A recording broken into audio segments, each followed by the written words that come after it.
দেখুন, আমি চাই, আমাদের দলও চায়, আমি এখনো যে চেয়ারে আছি, আমার দলের চেয়ারেও আছি, আমি as a chairman of all India Trinamool Congress বলছি, আমরা চাই ভোটটা শান্তিতে হোক, মানুষের অধিকার প্রয়োগ করতে দেওয়া হোক।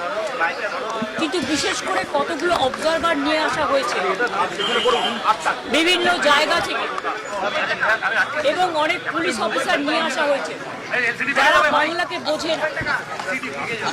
যেমন গতকাল রাত্রে যে অত্যাচার করেছে সারা বাংলা জুড়ে, আমি কিন্তু সারা রাত জেগেছিলাম এবং অবজারভাররা থানায় গিয়ে প্রেসার ক্রিয়েট করছে শুধু আমাদের পার্টিকে টার্গেট করে যে সব তৃণমূল কংগ্রেসের এজেন্টকে গ্রেপ্তার করো। ব্লক প্রেসিডেন্ট, আমার ইউথের ব্লক প্রেসিডেন্টকে সকালেও অ্যারেস্ট করেছিল, আমাকে যার জন্য চেতলা ইয়ে করেছিল, থানায় আমি যাইনি, ববেই গিয়ে ছাড়িনি।